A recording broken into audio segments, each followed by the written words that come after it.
Solo estoy yo. Esa es la única, pero la tiene que mandar. Toma el screenshot. Nada más una persona. Bueno, es el examen de relación con el que apenas pasó, el de la octava edición. Con la doctora Luz, me escribí con otro amigo que estaba, él estaba haciendo DNA. En lo que estaban dando la clase sobre consideraciones especiales y todo eso, me mandan mensaje, oye, echamos una ratita, órale, mandamos el play, nos ponemos a jugar Fortnite, y yo estando, muévete, nos están disparando, no apagué el micro. Me pasó cuál señor, no apagué el micrófono, y nada más cuando veo el teléfono, los estudié todo.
Por ejemplo, ese que hacía eso.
Entonces,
Pues no se conectó nadie.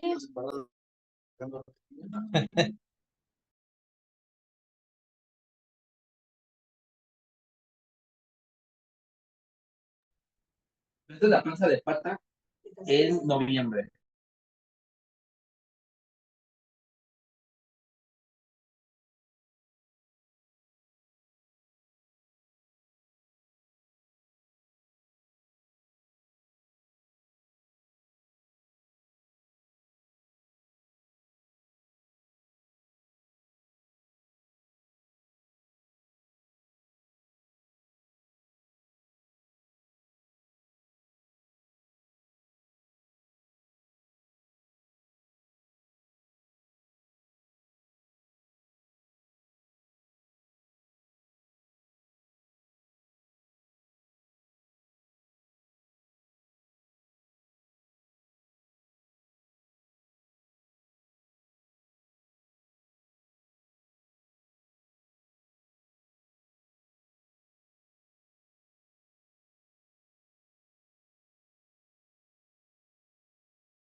Hola, muy buenos días. Soy Laura, residente de segundo año de pediatría. El tema que vamos a terminar de ver, previamente ya habíamos tratado dos de las principales patologías en cuanto a defectos de la pared abdominal.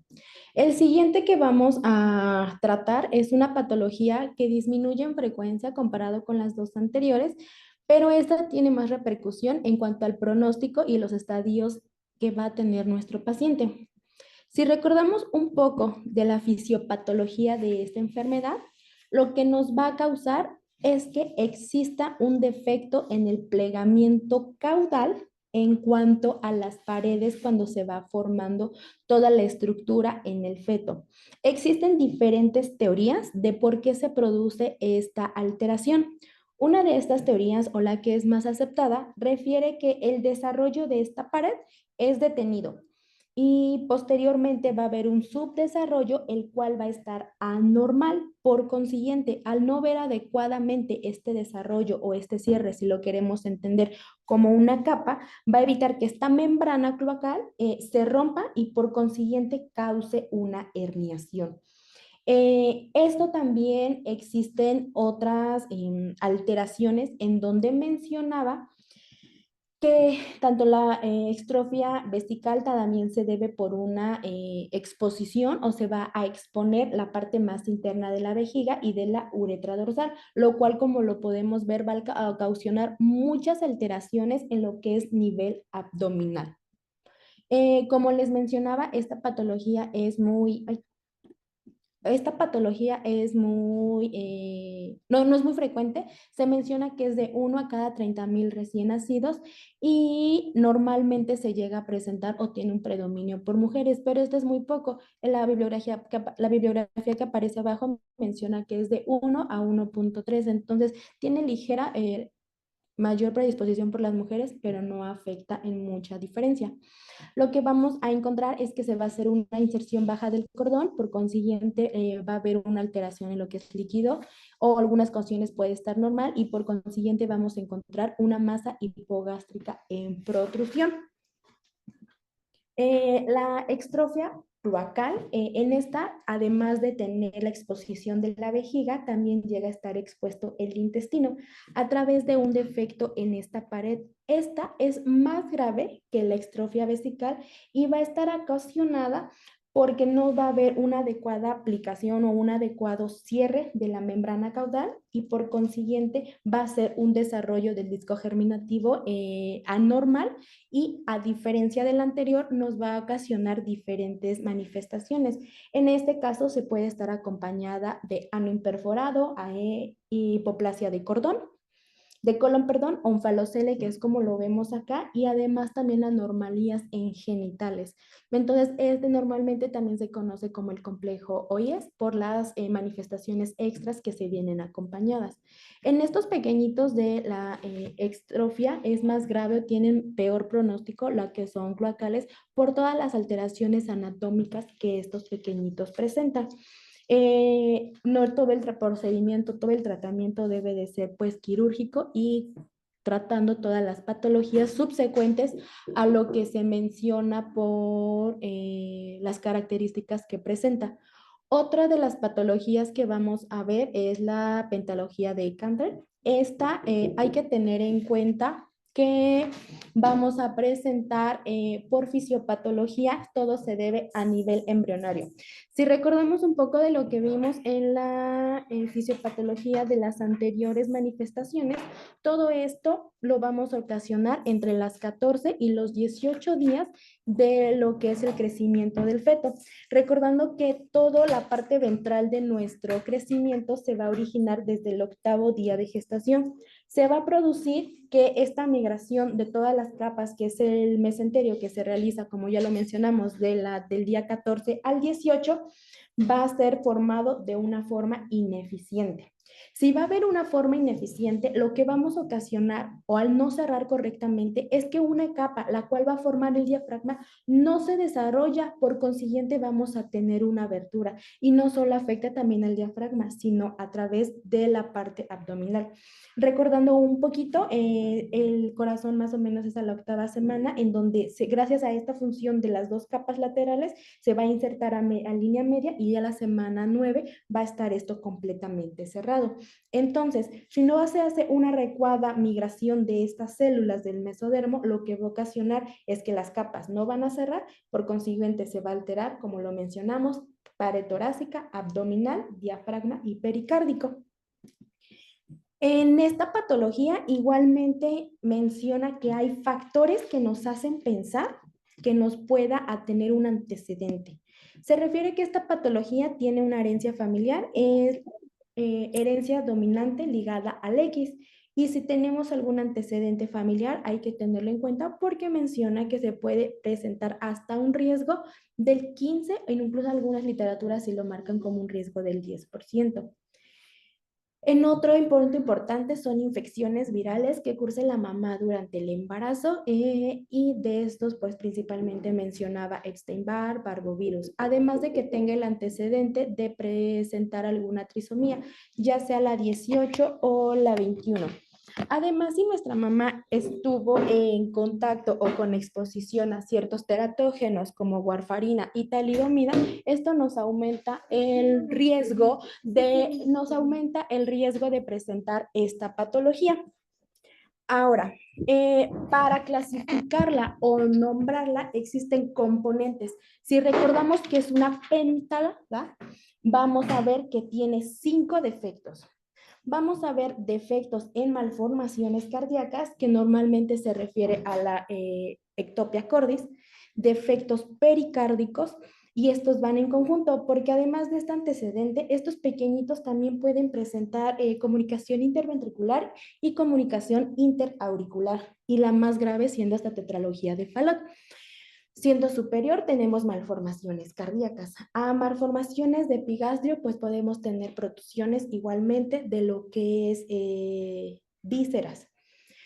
Siendo importante que también va a afectar a nivel de esternón y por consiguiente también nos vamos de arriba hacia abajo, va a afectar la parte o el segmento anterior del diafragma.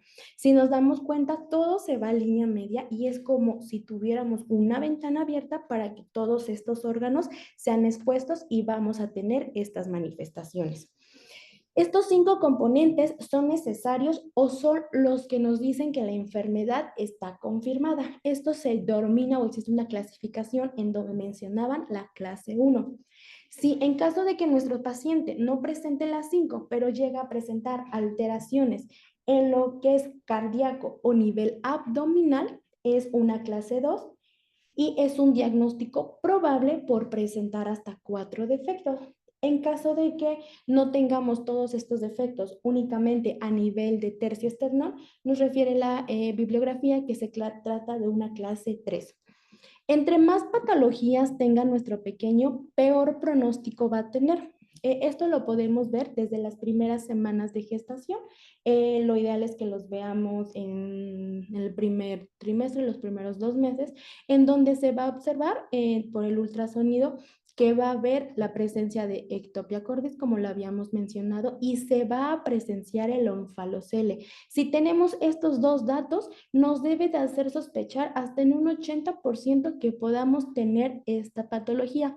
Otras imágenes que ayudan a los imagenólogos a sospechar con nosotros es que va a haber un aumento de la translucencia local y también nos menciona que puede haber incluso hasta polipdramias. Estas patologías, como lo comentábamos, pues son de las menos frecuentes. Se deben de tratar, el pronóstico va a depender de cuántas alteraciones tenga.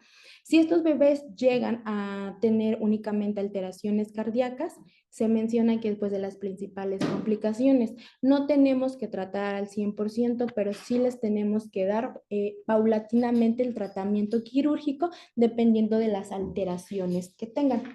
Otro punto importante que debemos de tratar con estos pequeñitos y que también nos hacen sospechar patologías asociadas son los defectos gastrointestinales.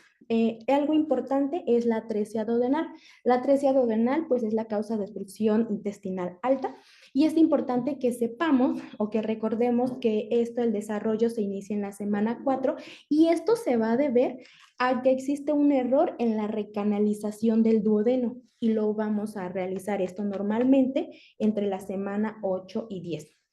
Es cuando este daño ocurre. Si nos vamos en unas semanitas un poquito atrás, entre las semanas 5 y 6, en este momento la luz se va a estrechar, la luz que tiene nuestro duodeno se va a estrechar, se va a obliterar y va a haber esto, va a ocasionar una proliferación de células epiteliales, lo cual posteriormente se va a repitalizar o se va a recanalizar durante el periodo embrionario. Entonces, la atresia duodenal es una obstrucción del lumen intestinal por un mal desarrollo durante este periodo.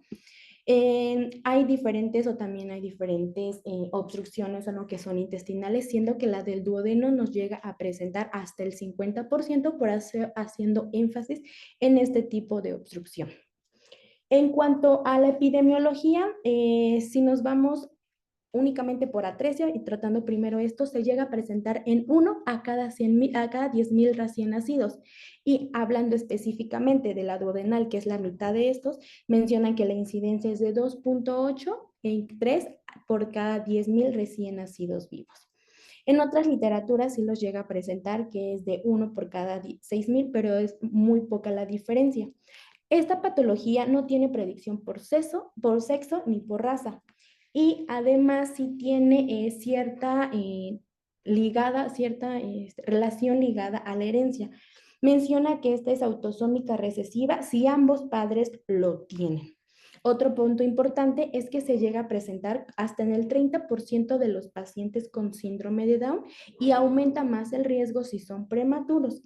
Si es un recién nacido prematuro con síndrome de Down, nos va a hacer también pensar que esta atresia duodenal va ligada al páncreas anular. Ahora, ¿cómo vamos a sospechar de que nuestro pequeñito tiene esta patología? ¿Se hace o debemos hacer hincapié si es en el primer día? Como un dato, no como tal patognomónico, pero el más frecuente es que se llega a presentar en el 75% de los niños un vómito biliar, y esto se debe a que la atresia está debajo de la ampolla de váter y por consiguiente es el tipo de contenido que nos va a dar este vómito. En el primer día, nuestro pequeñito va a tener incapacidad para alimentarse, va a tener distensión abdominal en epigastrio y no va a evacuar, o si evacúa, va a ser de un cierto color grisáceo. Si mencionábamos el punto importante del color del vómito biliar, como lo mencionamos, está por debajo de la ampolla de váter. Y si está por encima, pues estos tipos de vómitos son gástricos y debemos de tener como este diagnóstico diferencial. Además, por laboratorio, esta patología, por toda la cantidad de vómitos que va a tener por laboratorio y también nos hace sospechar, es que estos pequeñitos presenten una alcalosis hipoclorémica. Existen diferentes tipos de clasificaciones.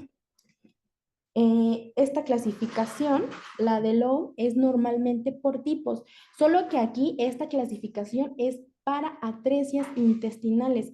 Si nos damos cuenta, la tipo 3A es la que con mayor frecuencia se da y como lo vemos en la imagen, hay dos extremos ciegos separados por una brecha en forma de V, que este es el mesenterio. De ahí, otras de las más frecuentes es la número 2. Acá los dos extremos están ciegos, pero están conectados por un ligero cordón fibroso, pero no hay discontinuidad del mesenterio. Y siendo la menos frecuente, lo que es la tipo 4. En esta, si nos damos cuenta, hay múltiples huecos o en forma de salchicha, lo refiere esta literatura. Es la menos frecuente. Ahora, hablando específicamente de lo que es la atresia duodenal, si nos mencionamos acá, nos percatamos de esto, en la tipo A igualmente hay un ligero paso. La luz se va a hacer disminuida. En la tipo B, lo que va a ocasionar es como si la parte interna se metiera y esta parte interna sobre otra va a causar esta obstrucción. Y la tipo C, en la que pues no ambos extremos están ciegos y no hay una forma de desconectar esto. Ahora, ¿cómo lo vamos a diagnosticar de forma prenatal? Nos van a mencionar que aquí vamos a encontrar el estómago dilatado y también vamos a ver nuestro duodeno. Nos pueden reportar la presencia de politramios y la dilatación gastrointestinal. Estos dos tipos de manifestaciones nos deben de hacer sospechar de esta patología.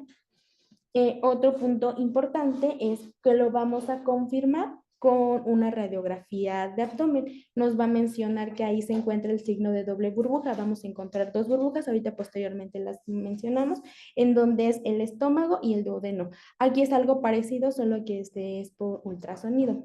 Como les mencionaba, si vamos a sospechar de esta patología, también tenemos que tener en cuenta que puede estar ligada al páncreas anular. Esta patología se debe a que entre las semanas 5 y 6 de la vida embrionaria se va a hacer una fusión, tanto del brote dorsal como del brote ventral.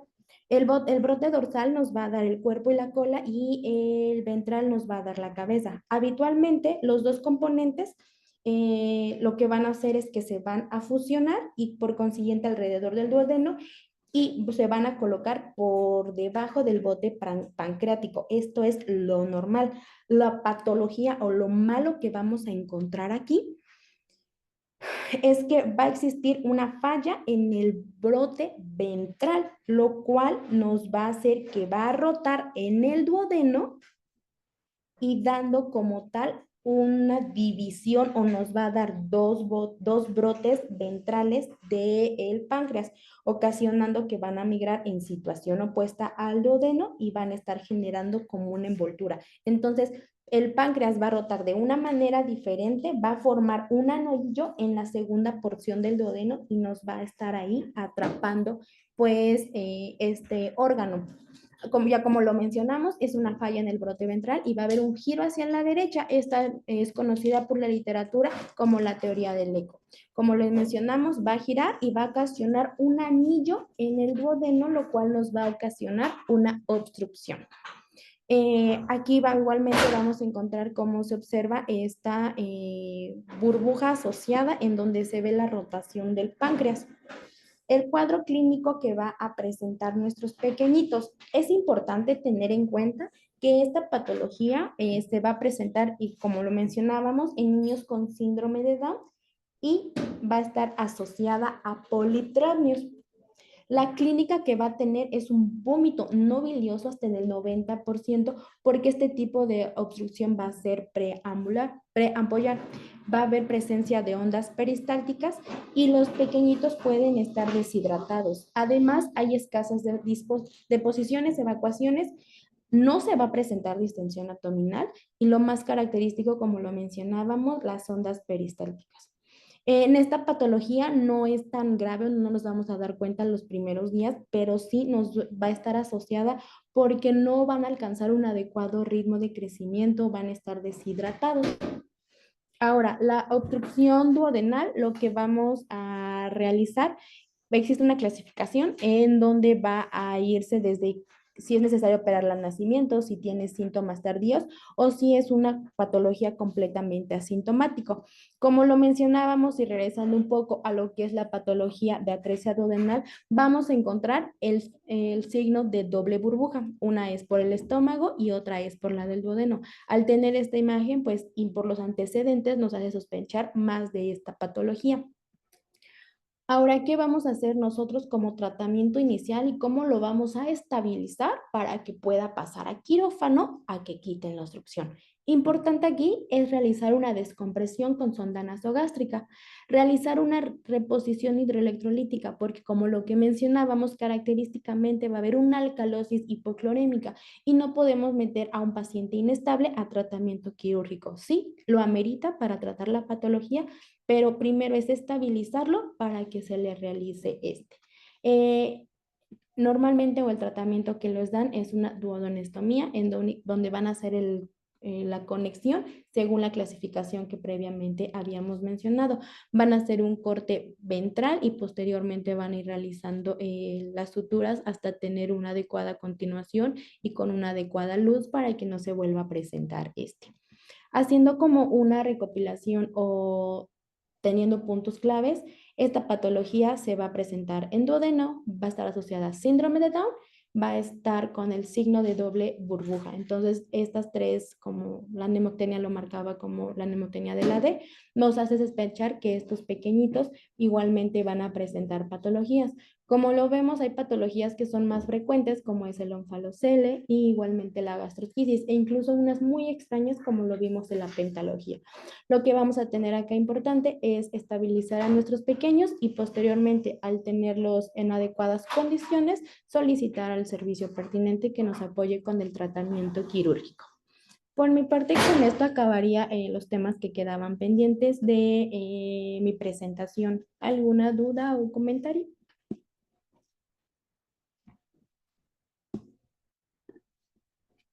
No, doctora, muchas gracias.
Hola, buenos días. Tenemos 10 minutos, pero voy a tratar de dar lo que falta de patologías del prematuro.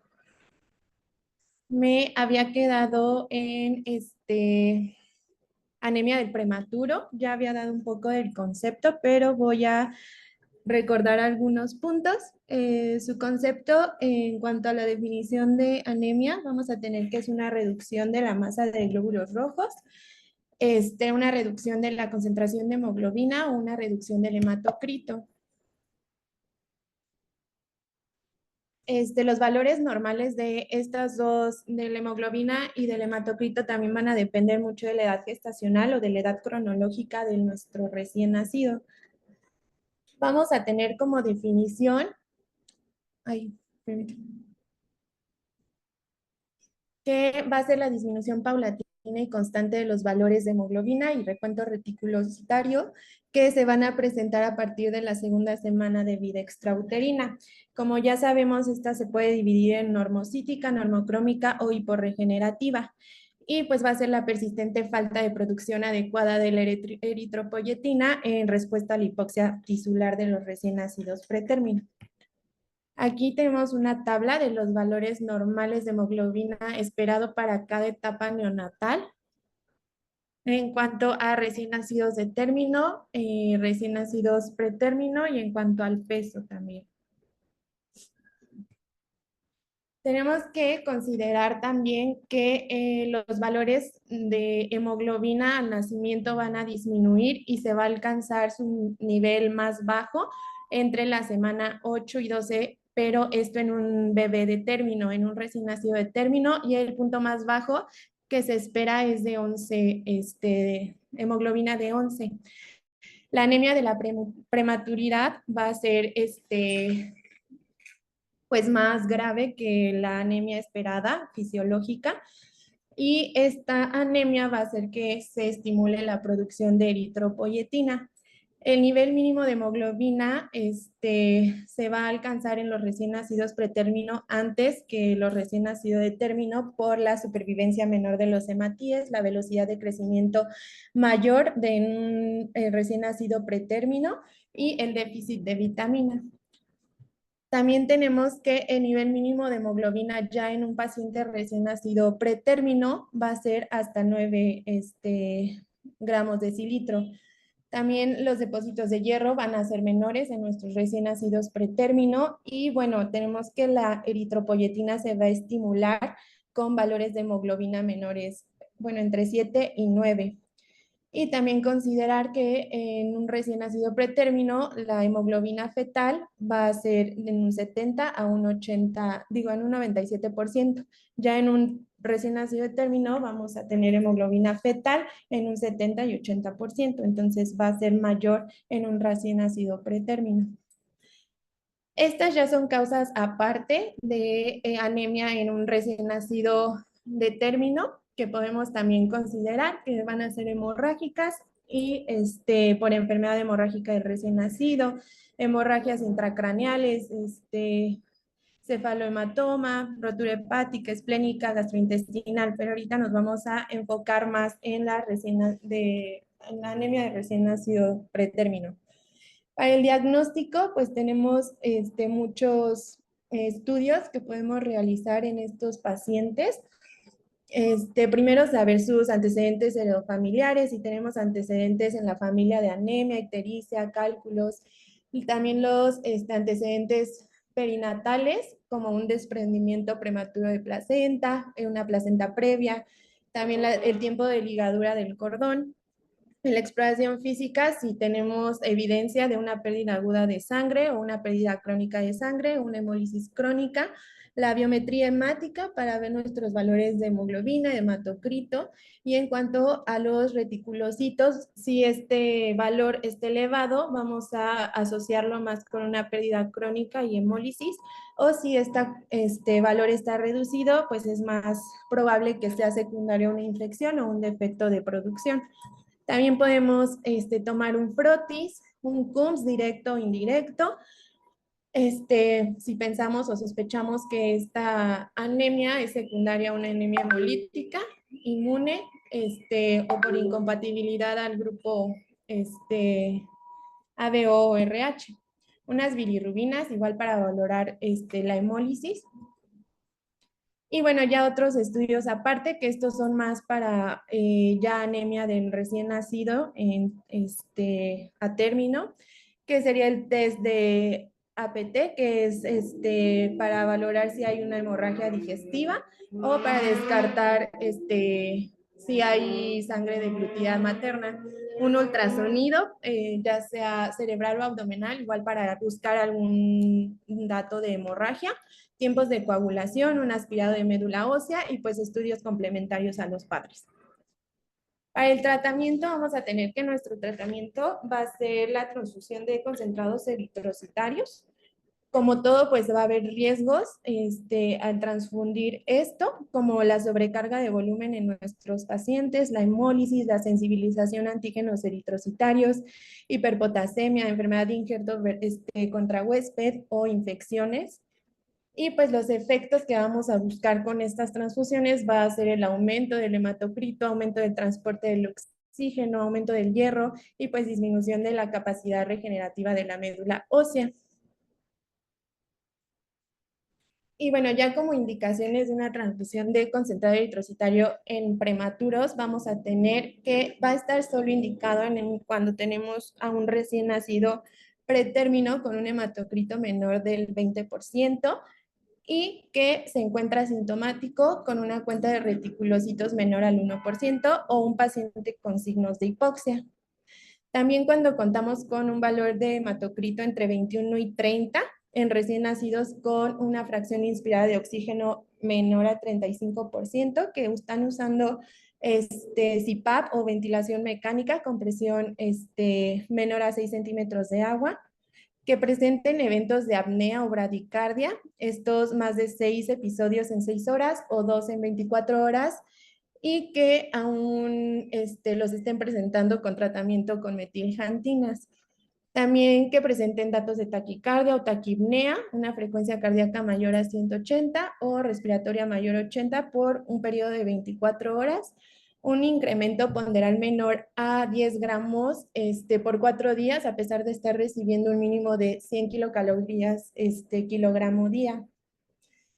También tenemos de indicación cuando tenemos un hematocrito entre 31 y 35 en recién nacidos con una fracción inspirada de oxígeno mayor a 35 o que estén igual con dispositivos como CPAP o ventilación mecánica con una presión ya mayor a 6 centímetros de agua, o un hematocrito entre 36 y 45 en pacientes con oxigenación por membrana extracorpórea o con datos, bueno, ya diagnóstico de una cardiopatía congénita cianógena.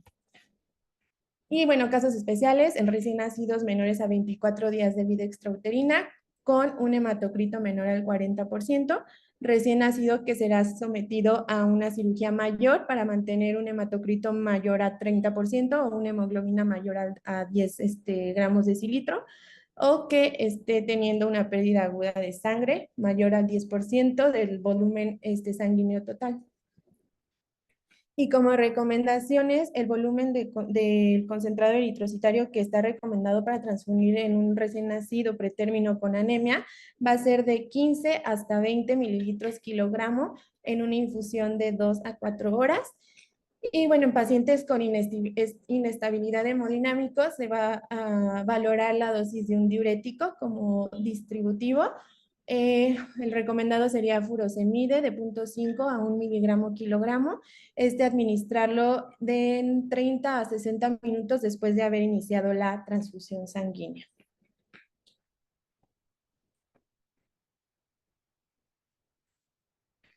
También tenemos el tratamiento con eritropoyetina y hierro. La administración de la eritropoyetina va a estar indicada solo en casos de pacientes o recién nacidos pretérmino con un peso menor a 1000 gramos o un recién nacidos pretérmino con peso entre 1000 y 1250 gramos que tengan una de las siguientes condiciones: la necesidad de asistencia ventilatoria, ya sea por CPAP o ventilación mecánica, previa o actual durante 48 horas y un hematocrito al nacer menor al 46%. La necesidad de asistencia ventilatoria, ya sea por CPAP o ventilación mecánica, previa o actual y una extracción sanguínea mayor al 9 mililitros dentro de las primeras 48 horas de vida extrauterina, o el antecedente de una transfusión sanguínea en las primeras 48 horas de vida extrauterina. También la eritropoyetina solo se deberá administrar si se puede ofrecer hierro por vía oral o si se tiene el antecedente de transfusión del concentrado eritrocitario. Si el paciente no tolera la vía oral o no ha recibido transfusiones, pues vamos a esperar la administración de la eritropoyetina hasta que cualquiera de estas dos condiciones se cumpla. También otro indicación de administración de la eritropoyetina va a ser cuando se inicia a partir del 8º día de vida extrauterina y a dosis de 250 unidades internacionales kilogramo dosis 3 veces por semana en un total de 750 unidades internacionales kilogramo semana por vía subcutánea, y se debe suspender al reunir con alguno de estos criterios. El primero que se cumpla, se debe de suspender la administración de la eritropoyetina, ya sea que el paciente cumpla las 35 semanas de gestación corregida, que tenga una cuenta de reticulocitos mayor o igual al 2% después de la primera o segunda semana de tratamiento con eritropoyetina. Para esto se va a hacer una medición semanal del hematocrito y de los reticulocitos séricos, y un valor de hematocrito mayor al 45%, siempre y cuando no sea secundario a la transfusión de sangre. Y bueno, también tenemos el tratamiento con hierro y ácido fólico, que va a estar indicado en la anemia en los siguientes casos, que va a ser en recién nacidos pretérmino con un peso al nacer mayor a 1250 gramos o en recién nacidos pretérmino con peso al nacer entre 1000 y 1250 gramos y que no cumpla ninguno de estos antecedentes: una transfusión sanguínea en las primeras 48 horas de vida o la necesidad de asistencia ventilatoria, ya sea por CPAP o por ventilación mecánica previa, por más de 48 horas y un hematocrito al nacer menor a 46%, o que se le haya extraído sangre más de 9 mililitros dentro de las primeras 48 horas de vida.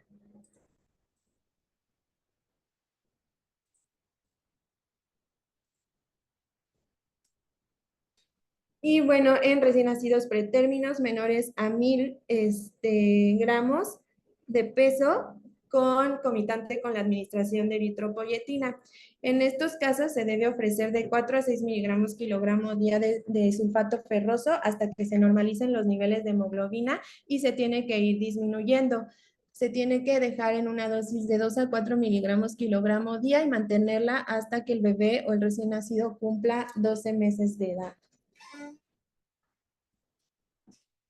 Y también en forma simultánea con la administración de eritropoyetina, el sulfato ferroso se va a administrar de 4 a 6 miligramos kilogramo día durante el tiempo que se administre la eritropoyetina.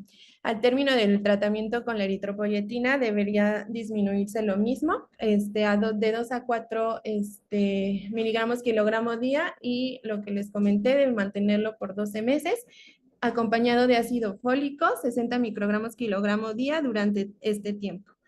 Y para que se pueda iniciar el hierro vía oral, el recién nacido pretérmino deberá tolerar al menos más de 100 mililitros kilogramo día de alimentación enteral. Y no se recomienda el uso de vitamina E para el tratamiento de anemia del prematuro. Se deberá considerar como parte nutricional integral del niño o por secundario otras patologías del prematuro.